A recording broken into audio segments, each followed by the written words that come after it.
Votre programme vous est présenté par la communauté d'agglomération Hénin-Carvin.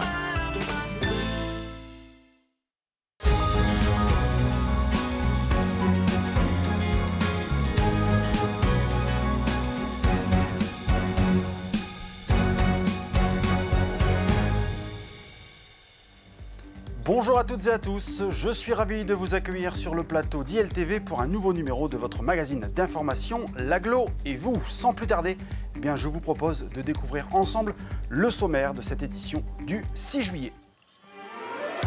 Direction tout d'abord la Louvre-Lens-Vallée pour l'opération Qu'est-ce qu'il y a et en apprendre un peu plus sur les intelligences artificielles. Nous parlerons ensuite de décrochage scolaire et du dispositif relais mis en place pour lutter contre ce fléau.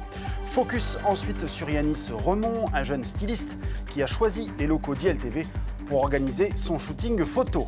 Direction ensuite Paris pour le prix des ambassadeurs, organisé par l'association ELA avec la présence d'élèves du collège Rabelais d'Hénin-Beaumont.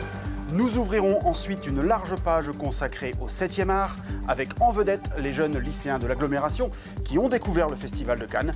Mais nous reviendrons également sur le Festival de Valenciennes et sur le tournage d'un court-métrage au lycée Senet à Hénin-Beaumont. Toujours à Hénin, nous visiterons la nouvelle piscine Jean-Jacques Malina, un équipement très attendu et financé en partie par l'agglo Hénin-Carvin. À Courrières, le district artois de football récompensait récemment ses clubs labellisés. Les caméras d'ILTV étaient au rendez-vous. Et nous terminerons en musique au Parc des Îles avec les plus belles images du spectacle Pitocha, présenté par les Ogres de Barbac. On ouvre donc ce copieux programme par le domaine de l'innovation avec 3 jeunes de l'agglo Hénin-Carvin qui se sont immergés dans le monde des intelligences artificielles. Ils ont en effet participé à l'opération Qu'est-ce qu'il y a organisée par la société Evolukid. Reportage sur place. Longtemps abordée comme un sujet de science-fiction, l'intelligence artificielle est aujourd'hui une réalité. Pour la start-up Evolukid, abritée à la Louvre-Lens-Vallée, ces programmes informatiques capables de simuler des traits de l'intelligence humaine sont au cœur de toutes les réflexions. On vit actuellement en fait une révolution digitale où l'intelligence artificielle est au cœur de cette révolution. On dit qu'en 2030, près de 70% des métiers seront très liés à l'intelligence artificielle. Donc il est primordial de travailler autour de cette thématique-là, mais avec un volet éthique, un volet éco-responsable, et c'est ce que ces jeunes vont présenter. 7 étudiants à la faculté Jean Perrin de Lens et 5 jeunes de moins de 25 ans en reconversion participaient en effet au programme Qu'est-ce qu'il y a, lancé en janvier par Evolukid. C'est un programme qui s'opère sur 7 territoires, de Lens à Marseille, en passant par Rouen, par Nantes, Grigny-Trappes, Meaux. On a du coup sourcé, on a identifié une douzaine d'étudiants issus du territoire afin de les faire travailler sur des solutions concrètes d'intelligence artificielle qui sont là, derrière tout de suite, en train de restituer, en train de livrer à la collectivité. Parmi ces 12 passionnés d'high-tech et de langage informatique se trouvaient 3 jeunes issus de l'agglo Hénin-Carvin. Ils nous présentent leur POC, leur prototype d'intelligence artificielle. Mon projet, ce qu'il propose, c'est avant tout de signaler les dégâts qui sont déjà présents sur les routes. Le but de notre IA, c'est tout simplement de prédire une note en fonction du temps de révision et du temps de sommeil. Mon POC, c'est Predictive Canteen, donc c'est un POC qui travaille pour réduire le gaspillage alimentaire dans les cantines. Après une semaine très intensive avec les formateurs, chaque équipe passait un oral devant un jury de spécialistes et d'acteurs locaux. Objectif, retenir l'attention, convaincre et être sélectionné pour représenter la région lors de la finale nationale. Mais au-delà de cette distinction, l'expérience aura été très positive. J'avais les bases de programmation, mais Python, je connaissais le nom, mais je n'avais jamais programmé. Donc Python, ça m'a permis de rentrer dans Python. Et le fait de pouvoir rencontrer un peu cette partie technique, ça m'a permis de voir encore plus en profondeur comment fonctionnent ces IA et au moins de comprendre encore mieux comment fonctionnent celles que j'utilisais déjà. Ce programme-là, ça m'a permis de voir que certaines choses qui paraissent compliquées, qui font parfois un peu peur, avec tout simplement de la motivation, la discipline, ça passe tout seul. Et au final, c'est l'application Safer Road pour améliorer l'entretien des routes qui a été sélectionnée par le jury.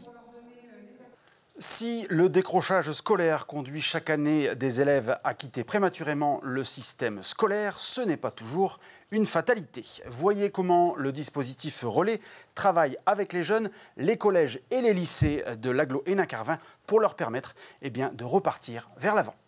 Je pense que c'est la plus belle des sessions que j'ai pu faire depuis que je suis coordinateur du dispositif Relais. Ça doit faire 12-13 ans. Si Farid Bensedira n'y va pas par 4 chemins, c'est qu'il peut effectivement être fier du travail et de l'investissement des collégiens de l'agglo Hénin-Carvin qui ont intégré cette année le dispositif Relais. Des décrocheurs scolaires comme on les appelle, mais qui ont su révéler tout leur potentiel en participant au concours Entraîne-toi comme un astronaute. Un projet éducatif coordonné en France par le Centre national d'études spatiales basé à Toulouse. On avait déjà participé à ce projet l'an dernier et cette année on a décidé de recommencer avec les élèves en accent sur 2 pôles en fait. Il y a le pôle scientifique où on a travaillé en technologie sur la programmation de microbits, notamment pour la réalisation d'un podomètre avec les élèves de la session 1 et d'un panier de basket intelligent avec les élèves de la session 2. En parallèle de ça, j'ai un partenariat depuis des années avec le cercle d'escrime d'Hénin-Beaumont et avec monsieur Vasseur, le maître d'armes. Nous avons mis en place différents petits exercices d'échauffement. Et ensuite, on a travaillé aussi beaucoup sur tout ce qui était dextérité et précision, notamment dans la fente, l'attaque, toucher. Voilà, avoir cette précision-là pour pouvoir marquer son point. Un travail effectué par les élèves à l'occasion de sessions de 9 semaines où ils étaient encadrés par des enseignants de technologie et de français. En participant à des ateliers scientifiques, mais aussi de sophrologie, les élèves ont progressivement repris confiance en eux. Moi, je voulais pas y aller du tout. Et au final, ça s'est très bien passé. J'ai connu un copain à moi, Stevie. On l'a fait en équipe, on l'a fait c'est en 3D. Moi, je pensais que programmer et tout allait être compliqué. Mais au final, c'était grave facile. Il fallait juste apprendre et compter les consignes et tout. Tout aurait pu en rester là, mais c'était sans compter la qualité de relation qu'entretiennent Farid Bensedira et ses collègues enseignants avec Claire Tinel, la chargée de projet scolaire au Centre national d'études spatiales. Elle nous a demandé de réaliser des fiches d'activité sur certains des travaux. Donc l'escrime, les échauffements, la dextérité et en technologie, comment réaliser le podomètre et comment réaliser le panier de basket. Donc cette collaboration étroite qu'on a eue avec M. Fricka et Mme Tinel nous a permis d'avoir été invités à la visite de la Cité de l'Espace. Et pour nous remercier, sachant qu'on vient de loin, elle nous a octroyé le droit de visiter le centre spatial. Donc c'est vraiment une aventure formidable. C'était extraordinaire, c'était trop bien. C'était magique. Après, le meilleur truc, c'est quand on était au centre spatial, au CNES. On a contrôlé un satellite, c'était bien. Depuis que j'ai quitté le Dispo Relais, ça va beaucoup mieux. J'ai commencé le Dispo Relais, j'étais à 8 de moyenne. Je suis ressortie, j'avais 12. Enfin là, regardez, je suis à 11,62 de moyenne. Ça m'a permis d'avancer, on va dire. De belles réussites, et quand on voit les élèves, les familles qui répondent présentes et puis qui répondent à nos sollicitations, oui, c'est un tout, c'est un tout. Puis l'équipe pédagogique qui m'entoure, seul je ne fais rien. Sincèrement, seul je ne fais rien. Partons à présent à la découverte de Yanis Remond, un jeune styliste de l'école S-Mode de Roubaix. Pour son projet de fin d'études, Yanis a choisi les locaux d'ILTV pour organiser son shooting photo et présenter ses créations. Un sujet monté et commenté par notre stagiaire Evan Ghislain.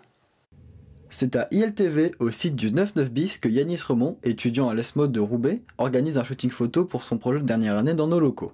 C'est en cette journée du 11 mai que nous allons suivre le jeune Yanis qui nous expliquera la signification de sa collection et pourquoi ILTV.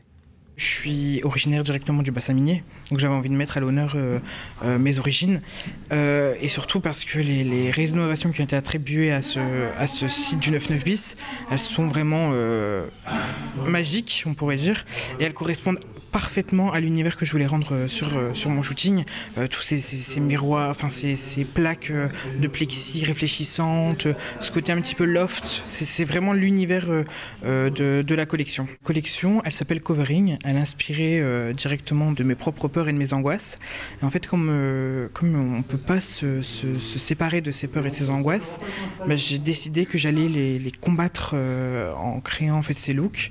Le but, c'est qu'on revêtit ses propres peurs.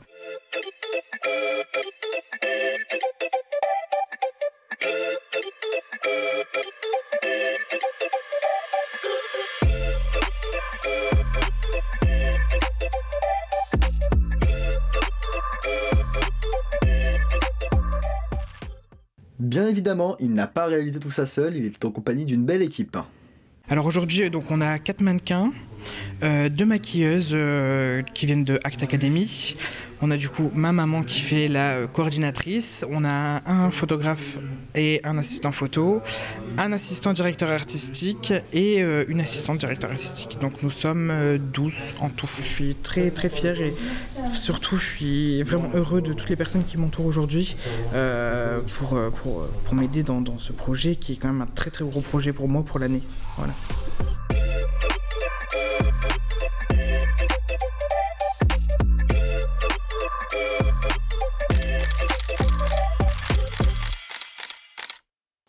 Aux côtés de l'association ELA depuis plus de 20 ans, le collège Rabelais d'Hénin-Beaumont était invité, comme chaque année, au traditionnel prix des ambassadeurs organisé par cette association qui lutte contre toutes les formes de leucodystrophie. Et cette année, Sébastien Zanchetta s'est glissé aux côtés de la délégation d'élèves et d'enseignants pour assister à cette cérémonie. Zinedine Zidane, Florent Pagny, Sandrine Quétier ou encore Michael Gregorio, ils étaient tous là comme les représentants des professeurs et élèves du collège Rabelais d'Hénin-Beaumont pour le prix des ambassadeurs ELA. Cette année, c'est Elia, ambassadrice ELA de son établissement, qui a posé au milieu des jeunes de toute la France et des nombreux parrains et marraines qui soutiennent l'association qui lutte contre les leucodystrophies. C'était bien et c'est une bonne expérience. Disponibles et investis, les personnalités ont pris le temps d'échanger et de poser avec les élèves et les professeurs. Ils ont aussi répondu à nos questions. J'ai dû rater quelques éditions, mais ça fait maintenant plus de 10 ans que je suis parrain et fidèle. Et puis j'avais, ce qu'on disait, hein, j'ai couru quand j'avais 14 ans. J'ai fait exactement ce qu'ils ont fait, j'ai eu ce même t-shirt. C'est l'amour. L'amour qui nous unit et qui fait que finalement, ensemble, tous ensemble, qu'on soit connu ou pas connu, on peut aider, on peut agir, etc. Et Victor Hugo disait d'ailleurs, aimer c'est agir. Voilà. En tant que sportif, on a aussi ce devoir d'engagement, de faire rayonner justement les associations qui ont besoin d'accompagnement, d'être financées pour qu'elles puissent aussi avancer et qu'elles puissent aider les personnes qui sont malades ou en difficulté. C'est toujours la rencontre avec des gens. Parce que j'avais rencontré une personne et puis j'ai rencontré des familles assez vite. Mais la question se pose même pas. Et ce qui est très très beau, c'est des gens qui ne se connaissent pas. Ils ont couru pour des gens qui ne connaissent pas. Et ceux qui sont atteints par la maladie, le malade ou la famille, ils savent que des gens qui ne les connaissent pas font des choses pour eux. Et nous, on fait le relais. Les élèves du collège Rabelais, emmenés par Brigitte Briel et Marie-Christine Rokrowski, dont le soutien à Tuela est exemplaire depuis presque 25 ans, en ont profité pour remettre à la présidente de l'association un don pour l'année scolaire 2022-2023. Une somme qui a permis au collège de dépasser le cap des 100 000 € collectés pour ELA depuis 1998. C'est pas fini, il y a eu de belles évolutions comme l'arrivée de thérapies géniques qui sont des traitements innovants très prometteurs. Il y a encore des formes qui ne sont pas diagnostiquées, il faut de l'argent, il faut du temps. Voilà, c'est toujours un peu le nerf de la guerre et j'espère que les formes qui ne le sont pas, qui ne sont pas diagnostiquées pourront l'être à un moment ou à un autre. Et il faut aussi que les traitements de thérapie génique puissent profiter aux enfants atteints par cette maladie. Une pétition a été lancée en ce sens sur le site d'ELA pour que cet espoir de guérison ne soit pas confisqué pour des raisons commerciales par certains laboratoires. Je vous le disais en introduction, nous avons au cœur de ce magazine une large page consacrée au cinéma. Tout d'abord, parce que l'agglo Hénin-Carvin, comme chaque année, a envoyé 8 lycéens du territoire au Festival de Cannes. Une aventure de 4 jours rendue possible grâce au dispositif Regard Jeune sur le cinéma. Nous allons en parler tout de suite avec nos invités. J'accueille tout d'abord Florence Gravas. Bonjour. Vous êtes professeure au lycée Diderot de Carvin. Et puis j'accueille dans l'ordre Sarah, Ilham et Suzanne. Vous êtes donc toutes trois lycéennes au lycée Pasteur, au lycée Diderot et puis au lycée d'Archicourt à Hénin-Beaumont. Bonjour à toutes les trois. Bonjour. On va commencer par vous. Pourquoi vous avez candidaté à ce dispositif Regard Jeune sur le cinéma ? On a choisi de faire cette lettre de motivation parce que le Festival de Cannes, c'est une expérience...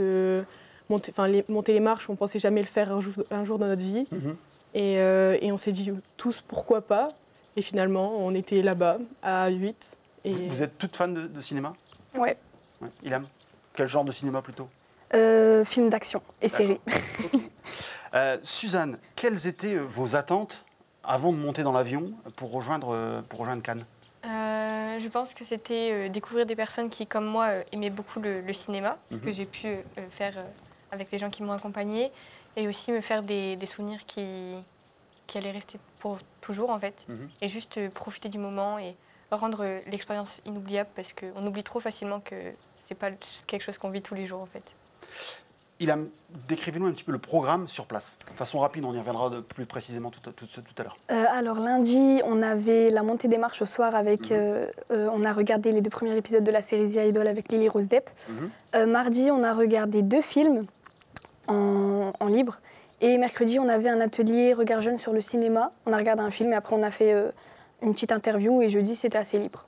D'accord. Alors vous êtes tout de suite rentré dans le vif du sujet puisque dès lundi, vous montiez les marches.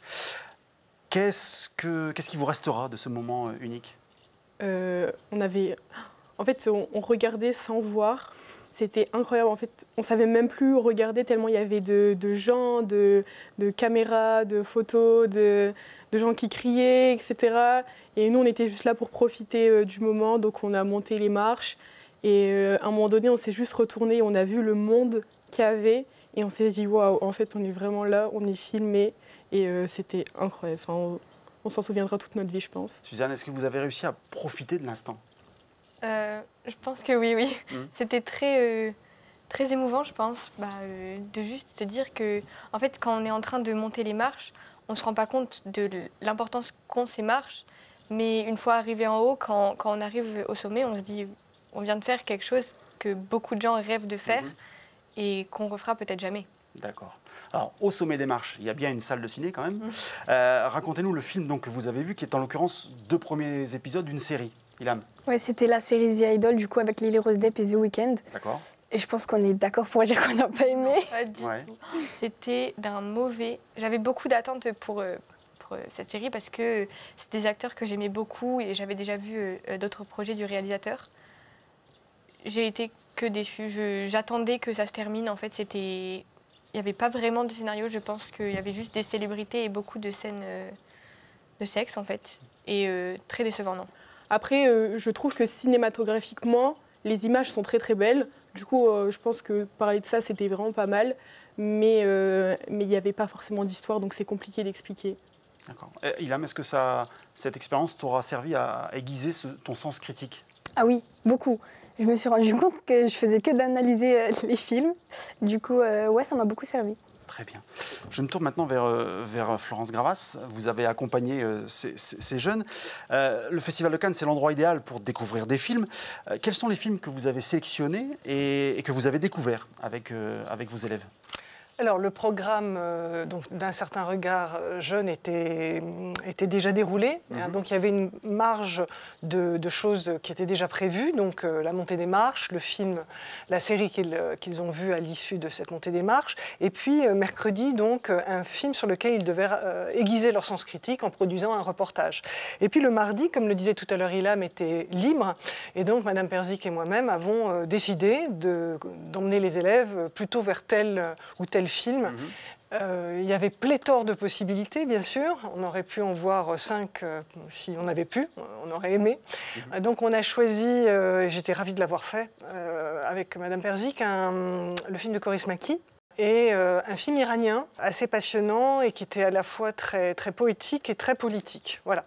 Ce qui fait que... et puis mercredi soir, on est allé à la plage, on les a emmenés à la plage voir donc un film classique français, L'été meurtrier avec Adjani et Souchon. Voilà. Ce qui fait qu'on a vu 5 films qui sont de catégories, de genres de films très très différents.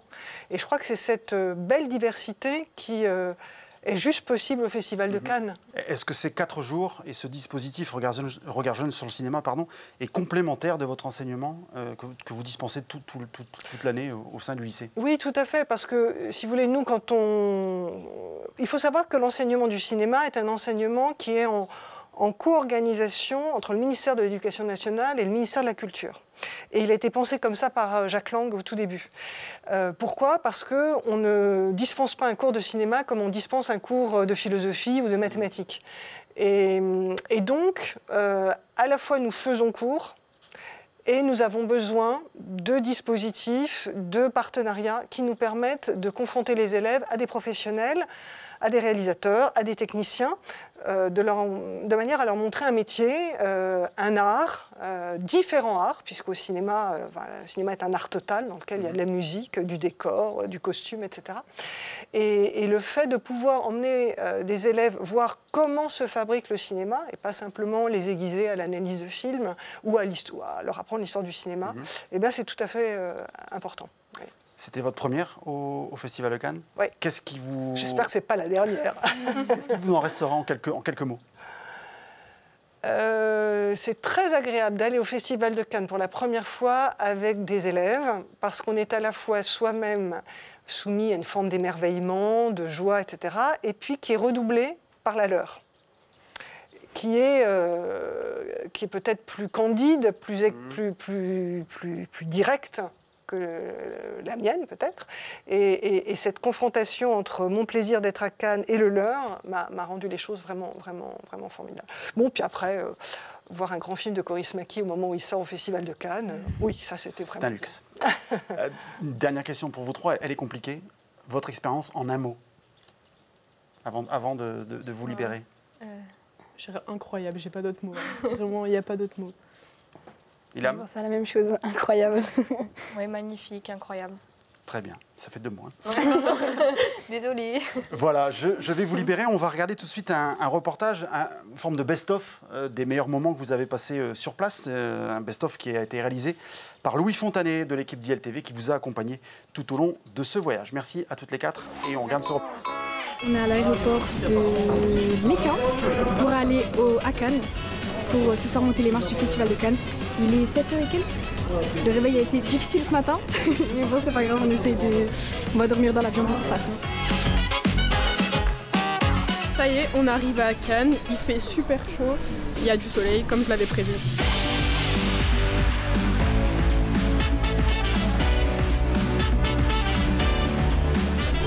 Ah, c'est ça le palais des festivals! Ah, c'est ça!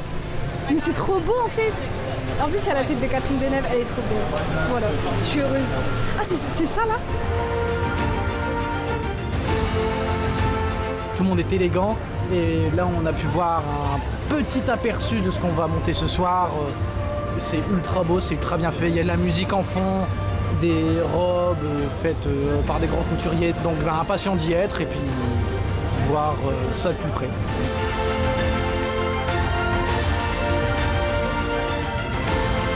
Monter les marches, enfin, on va essayer en tout cas. Ça va être grandiose, ça c'est sûr. Ouais. J'avais l'impression de marcher sur un nuage, en fait le stress il disparaissait plus on montait. Et une fois arrivé tout en haut, je me retourne et là je réalise en fait, je vois le tapis rouge, tous les photographes, etc. Et là je me retourne et j'ai craqué, je sais pas, il y a tout qui a explosé et je me suis mis à pleurer comme ça. Et jusqu'à temps qu'on rentre dans la salle, ouais, c'était... Je pense à ce moment-là, j'ai vraiment réalisé où est-ce qu'on était et ce qu'on était en train de faire. Ouais, c'était magique.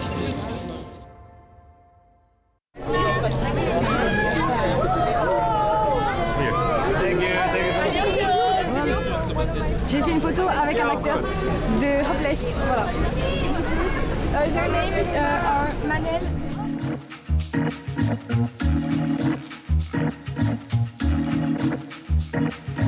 Sort de la projection du film Hopeless, un film coréen qui parle d'un jeune étudiant de 17 ans qui veut quitter la ville où il est parce qu'il n'a pas d'avenir, donc il doit trouver de l'argent.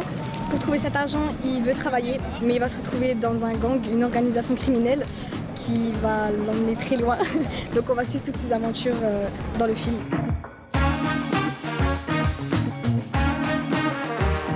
Le film était vraiment bien, j'ai bien aimé l'histoire et on était à fond dedans.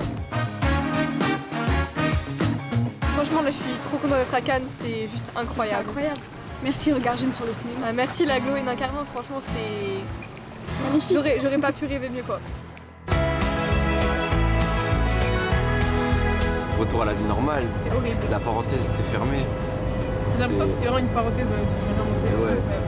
On était dans l'aéroport, on était en mode waouh, ça fait longtemps on est là, alors ça fait 4 jours. On n'a pas le temps de tout voir, on n'a pas le temps de tout filmer.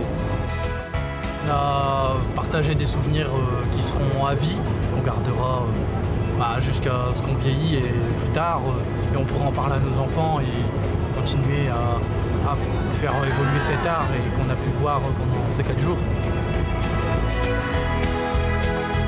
J'ai un petit message pour les générations futures qui viendront après moi. Vous allez vous amuser, n'ayez pas peur de vous dire « Ah, je vais me retrouver tout seul, je vais pas savoir quoi faire, je vais pas savoir à qui parler », parce que vous allez savoir, vous allez apprendre, vous allez découvrir des personnes, je suis sûre, merveilleuses, et peut-être vous faire des amis pour la vie. Au-delà du cinéma, c'est une expérience incroyable. Tout le monde vous le dit, mais c'est vrai, incroyable.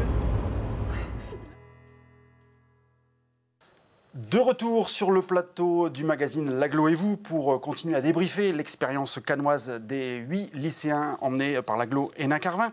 J'accueille à présent Caroline Perzic, professeure au lycée Pasteur. À ses côtés, Mathias, aussi du lycée Pasteur. Et puis en face, Marie du lycée Diderot et Roxane du lycée d'Archicourt. Bonjour à tous les 4. Merci d'être sur ce plateau. Je dirige mon regard au hasard vers Mathias, le seul garçon de la bande. L'atelier Parole et critique vous a permis donc de réaliser un reportage. Comment s'est déroulée cette journée ? Cette journée a commencé tôt au matin par le visionnage du film. Et on a dû porter une critique avec un confrère du cinéma. C'était une vraie expérience parce qu'on a pu voir vraiment les coulisses du métier. Il y a créer un film et aussi faire sa critique, qui est important parce que ça nous permet de voir comment a été construit et comment on peut faire mieux ou en retenir les bonnes choses. Et c'est permettre aussi de voir la coulisse des métiers auprès du son, des images. Et voilà, c'était... D'accord. Roxane, quel film vous avez vu et qu'est-ce que vous en avez pensé ? On a vu Hopeless, donc un film coréen. C'est pas trop mon style de film habituel parce qu'il y avait énormément d'action, il y avait quand même des scènes assez choquantes, très gore, etc. Mais sinon, l'histoire était super. Ouais. D'accord. Marie, qu'est-ce que vous avez pensé du film ? Est-ce que établir une critique d'un film avec des arguments, est-ce que ça, c'est quelque chose que vous maîtrisiez ? Est-ce que vous maîtrisez maintenant ?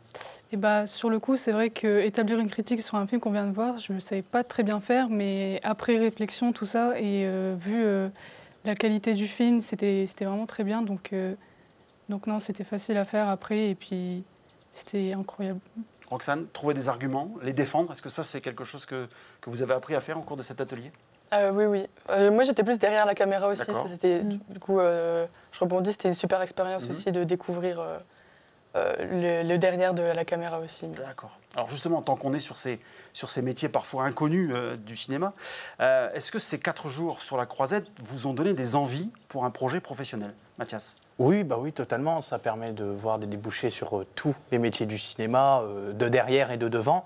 Donc on peut bien envisager une carrière devant la caméra, donc en tant qu'acteur, ou derrière en tant que chef opérateur ou ingé son. D'accord. C'était quelque chose déjà dans ta tête ou... En plan B. D'accord. En plan B. D'accord. Est-ce que pour vous aussi, ça a éveillé des vocations peut-être, Marie ? Oui, je pense que oui, parce que tout ce qu'il y avait à voir et tout ce qu'on a pu apprendre au cours de ces 4 jours, c'était très enrichissant. Donc je pense que oui, pour l'avenir, c'est bien. D'accord. Roxane ? C'est la meilleure motivation, je pense, pour ceux qui veulent déjà travailler dans le cinéma, comme moi par exemple. C'est la meilleure motivation. Plutôt du côté technique donc ? Oui, voilà. D'accord. Je me tourne vers Caroline Perzic. Vous êtes donc professeure au lycée Pasteur. Vous avez rencontré pendant ces 4 jours une représentante de la Cinéfabrique qui est installée, une école de cinéma donc installée à Lyon et à Marseille. Racontez-nous un petit peu cette expérience. Alors, c'était une expérience assez particulière puisqu'il n'y a que la moitié du groupe qui a pu y assister. On a eu une petite mésaventure sur l'autoroute.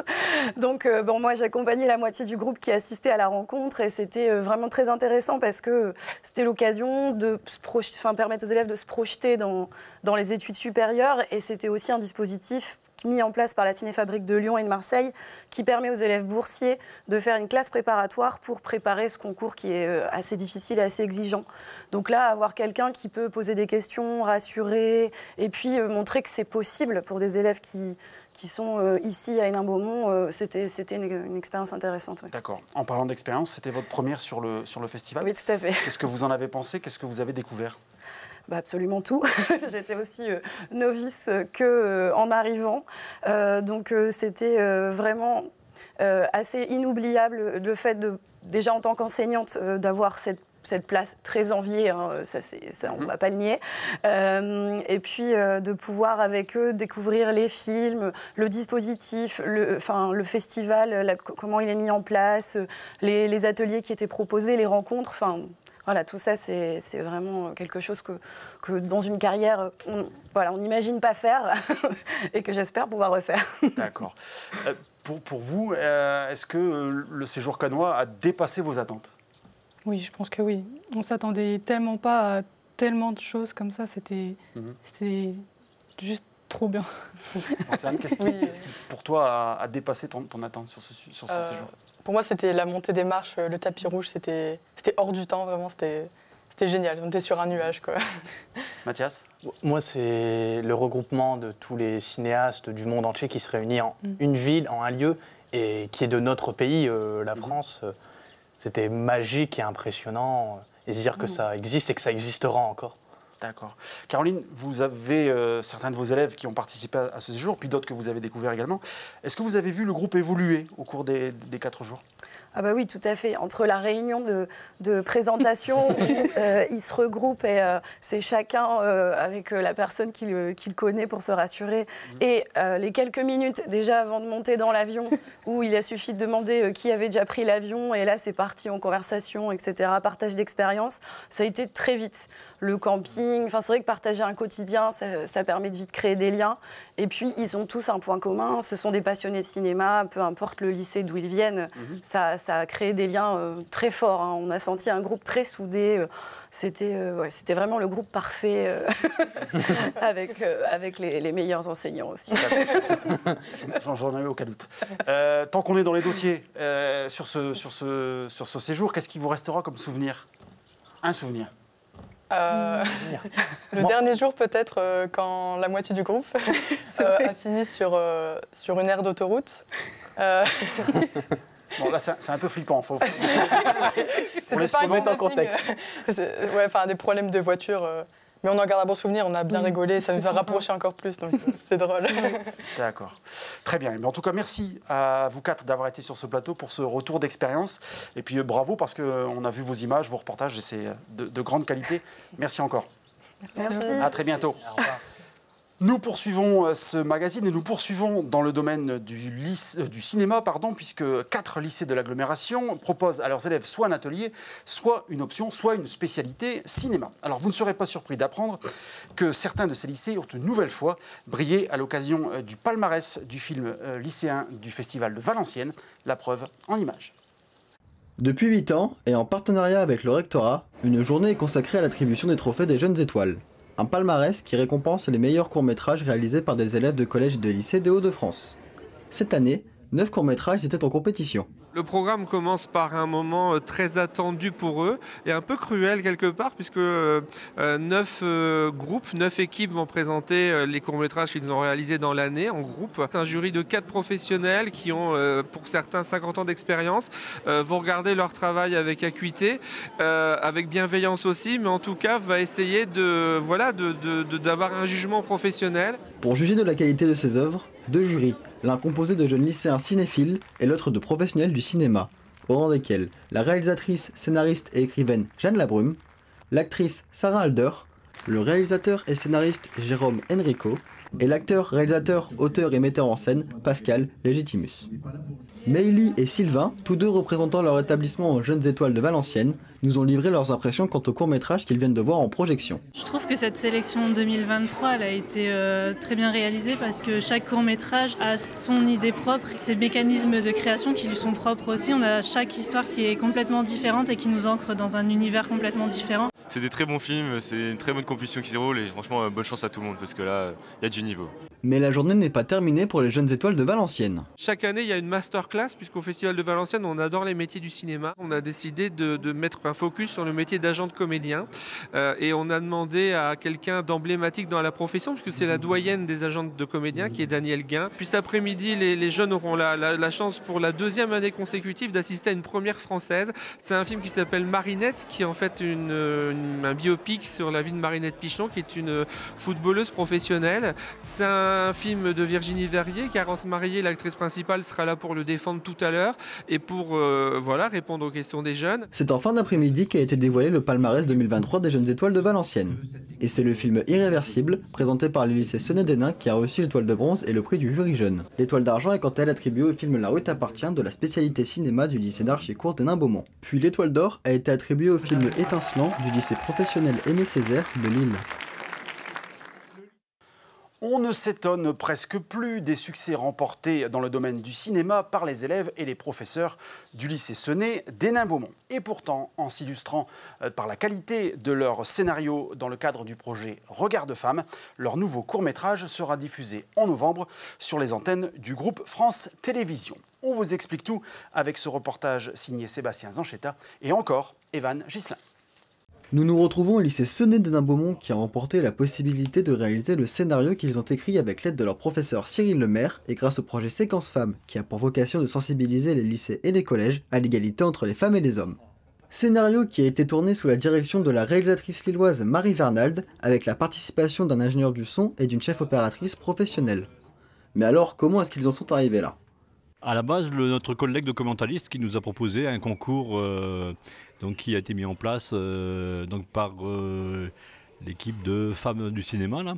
Donc il nous a demandé si on voulait, avec les élèves, monter un scénario et participer donc, au concours. Concours, donc on a gagné parmi les 6 courts-métrages qui ont été retenus. Dégonflé, c'est le nom du court-métrage qui nous parlera d'Alice, une jeune mécanicienne compétente travaillant dans un garage. Mais un jour, elle fera la rencontre d'un client misogyne qui refusera qu'elle répare sa voiture. Pierre nous fait part de ce choix de scénario. C'était surtout l'ouverture du métier au côté féminin, aux femmes qui ont beaucoup de difficultés pour trouver éventuellement des emplois ou éventuellement des stages pour nos élèves en entreprise. Donc la possibilité pour eux de pouvoir montrer de quoi elles sont capables également et mettre en avant éventuellement leurs compétences.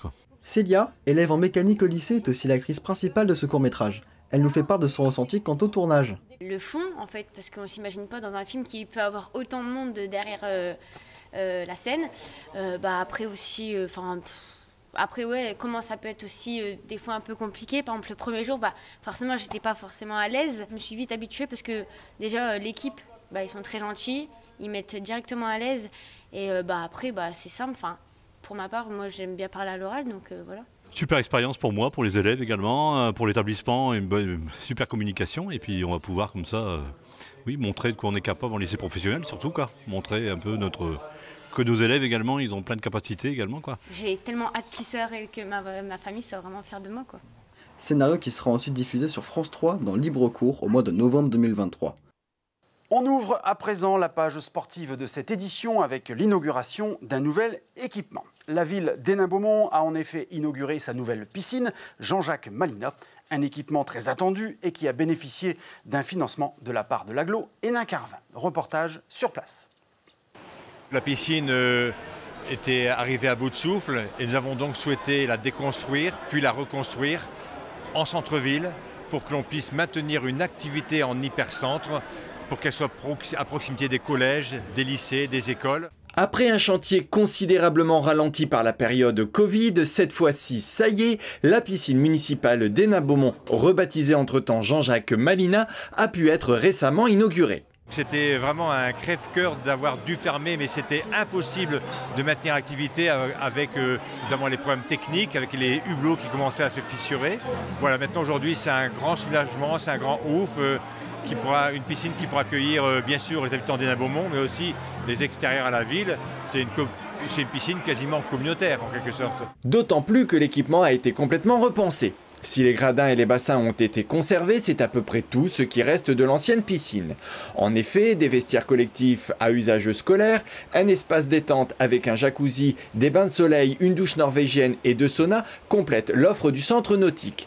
Même les bassins, désormais à débordement, dont les carrelages ont été remplacés par une feuille d'inox et un liner, plus agréable pour les utilisateurs, ont profité de cette reconstruction en profondeur. Le système de billetterie et les vestiaires des nageurs disposent également des dernières technologies en la matière. Nous avons entrepris une démarche de concertation avec tous les usagers, que ce soit les écoles, que ce soit les collèges, les lycées, mais également les associations sportives. On a 3 clubs ici qui occupent la piscine et aussi des usagers du dimanche en quelque sorte. Et on voulait savoir un peu ce qu'ils voulaient. Est-ce qu'ils voulaient en faire une piscine avec plutôt basée sur de l'aquatique, des jeux, ou plutôt une piscine pour apprendre à nager et continuer à apprendre à nager. Eh bien, tout cela a résulté sur cette piscine qu'on découvre aujourd'hui. Un peu plus de 9 millions d'euros ont été nécessaires pour le financement de cette opération. Un budget auquel ont abondé l'État, la région, le département du Pas-de-Calais, la ville bien sûr, mais aussi l'agglo Hénin-Carvin à travers son plan piscine. Un financement dédié à l'excellence énergétique et environnementale des équipements. C'est vrai que c'est un investissement important, 1 million d'euros sur la piscine, 1 million d'euros qui vont suivre sur l'équipement qui se fait juste à côté. L'agglomération soutient l'investissement des communes. Là, c'est les piscines et c'est important parce qu'il faut que nos enfants sachent nager sur le territoire. On avait jusqu'à 5 piscines à une époque ici sur l'agglomération d'Hénin-Carvin et aujourd'hui on arrive au bout puisque après l'ouverture de l'Eau-Forêt prochainement, on récupérera les 5 équipements qu'on avait jusqu'alors sur ce territoire. En attendant, dire que cet équipement a été désiré par les utilisateurs est un euphémisme puisque le nouveau centre nautique héninois a fait le plein dès le premier week-end de sa réouverture.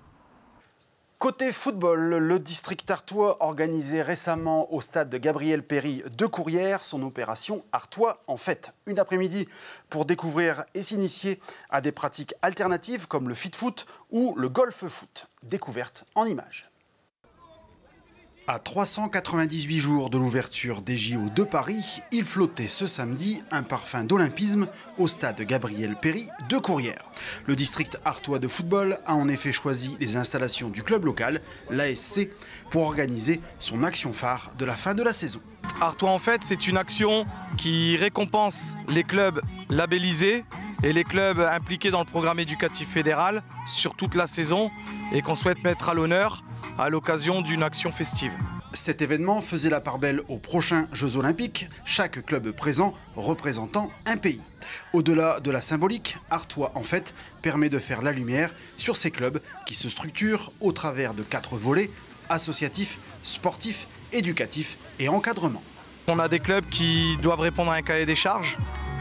Ça demande beaucoup de travail, beaucoup de temps. Donc quand ils le sont, c'est une mise en lumière pour le club, pour la ville, pour les licenciés et également aussi pour le district. Coup de projecteur également sur le programme éducatif fédéral mis en place par la Fédération française. De l'engagement citoyen à la culture foot, en passant par l'environnement et la santé, ce programme est un outil pédagogique complet pour former les jeunes licenciés aux règles de vie, avec toujours en fil rouge le plaisir, que ce soit en compétition mais aussi en pratique loisir. Artois en fait, nouvelle formule sur les nouvelles pratiques. On aura des accès libres sur du golf-foot, sur du foot en marchant, sur du footnet, sur du fit-foot qui correspond à du foot fitness. Et donc les gens pourront y aller pratiquer de manière libre de 7 à 77 ans, c'est intergénérationnel. 13 clubs, 200 participants, des ballons et des sourires, un sans faute pour cet Artois en fête. Terminons ce numéro avec la page culture. Fidèles compagnons de route de l'association Droit de Cité, les Ogres de Barbac se sont installés au Parc des Îles pour une série de représentations tout public de leur spectacle intitulé Pitocha, un spectacle sous chapiteau. Mais voyez plutôt ces images tournées par Louis Fontanet et Sébastien Zanchetta.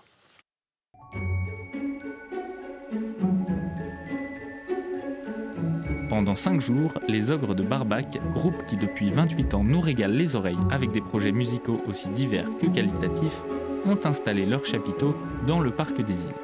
Répondant à l'invitation de Droit de Cité et de l'agglo Hénin-Carvin, les Ogres de Barbac ont présenté leur spectacle pour petits et grands, Pitocha. faisait un petit moment qu'on y pensait, puis on n'osait pas tellement se lancer dans l'aventure parce que c'est un gros bazar quand même. Le chapiteau, toute l'équipe de montage, tous les techniciens, voilà, tous les instruments. Donc on a mis du temps à se lancer, mais ça y est, là c'est parti et ça va durer un petit moment, je pense.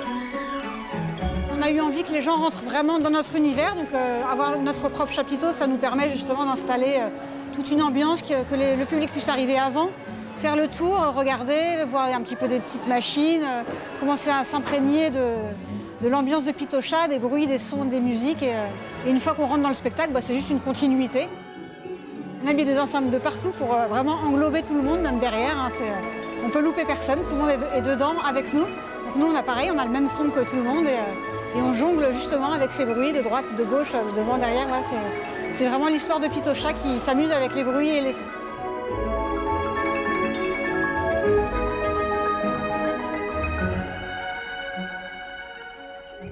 Le petit matin, maman est dans la cuisine. Elle a fait griller du pain, elle a beurré tes tartines. Fais-lui donc un gros bisou et dis-lui bonjour maman. Mets ta serviette à ton cou, assieds-toi correctement. On a voulu retransmettre un petit peu tous ces voyages, toutes ces chansons, toutes ces langues différentes, instruments différents. Chaque chanson est une aventure, donc on a mis tout ça sur scène et on s'éclate bien avec ça. Les 5 ogres, donc il y a Léo, notre petit frère, qui nous a rejoints depuis 1 an et demi déjà. Et on a emmené avec nous une comédienne qui s'appelle Laure, donc voilà, qui est avec nous pour parler aux enfants, pour être avec nous sur scène, chanter avec nous, faire le rôle un peu d'intermédiaire avec le public. Donc on est 6 sur scène, voilà. On parle un petit peu à toutes les générations. Il y a des chansons qui sont vraiment plus pour les adultes, des petits clins d'œil aux adultes qui vont faire marrer vraiment que les adultes. Et puis tout un côté qui est vraiment pour les enfants, qui nous fait marrer nous aussi, mais où on sait qu'avec les petits ça va bien marcher et voilà, faut pas les perdre. On a créé tout un petit espace juste devant nous pour qu'ils soient bien installés. Ça c'est quelque chose qu'on avait remarqué aussi sur nos concerts, c'est que les parents souvent posent leurs enfants à nos pieds et les petits sont là à nous regarder avec leurs grands yeux. Donc là on a reproduit ce truc-là, ils sont sur leurs petits coussins. Donc les tout petits sont juste devant nous. À chaque fois on va rester au moins une semaine donc entre le montage, les spectacles scolaires, tout public et le démontage. C'est vraiment, on s'imprègne du lieu, à chaque fois on découvre un nouveau lieu et on sait qu'on va y rester une semaine. À chaque fois, ça va être très différent. Et donc là, dans ce parc, c'est très bucolique. On va pouvoir se promener toute la journée, c'est cool. On va découvrir la région aussi. Ainsi s'achève ce numéro d'Aglou et vous. Merci de l'avoir suivi. Merci de votre attention et de votre fidélité tout au long de cette saison. Merci également à l'équipe d'ILTV qui est en régie pour réaliser cette émission. Je vous donne maintenant rendez-vous en septembre, après la trêve estivale, pour le retour de votre magazine d'information. À très bientôt.